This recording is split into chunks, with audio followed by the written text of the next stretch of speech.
Mayong adlaw sa inyong tanan diha mga ka-farmers from Luzon, Visayas ug Mindanao. So mao kini ang update karon sa atong nipan sa Azolla farming. So with 7 days, so after 7 days, mao na ni ang resulta sa ato ang gibutang nga Azolla sa atong mini farm. So puno na siya. So kinahanglan mag-harvest na ta. So ikaduha nga harvest na ni nako. Gabi lang akong gi-harvest para gipakaw na ako ganiya buntag sa atong mga manok. So karon alas 10 na sa buntag magkuha na pud ta para atong ipakaw na pud sa atong manok unyang hapon.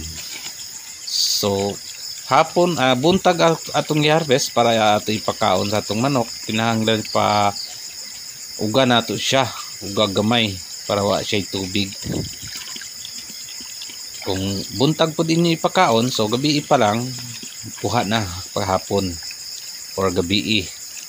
So mao ni karon ang update sa atong Azolla farming, sa atong Azolla, sa atong mini fan. So kinahanglan na ta mong harvest kay puno na kayo siya. So very crowded na kaya atong Azolla.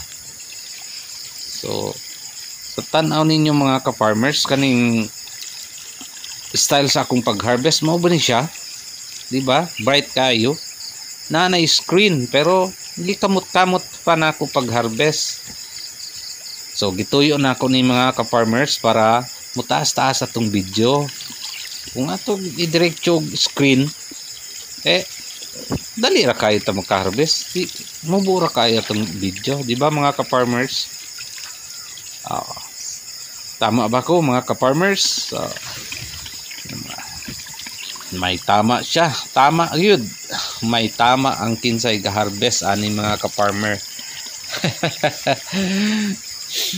So gituyo lang nako ning mga ka-farmers ha. Bugo kay ning kaning tawhana harvest sa ihang Azolla. Kay nanay screen, ikamot-kamot pa jud. So nana lang pagkuha. So na kay screen, na kay net. So pwede. Pero ako, kamputar gid ako na ka-farmers.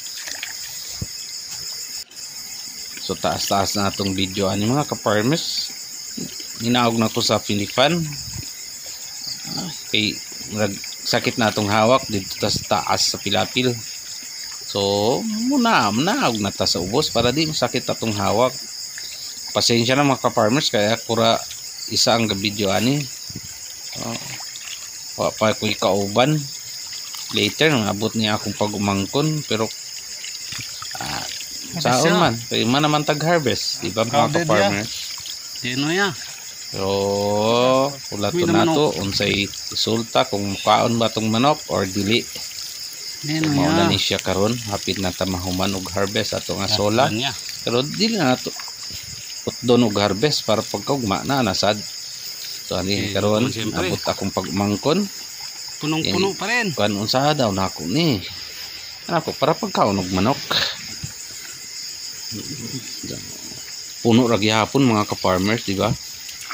Maskin dagan-dagan na atong nakuha og Azolla, pero atong pan puno gihapon.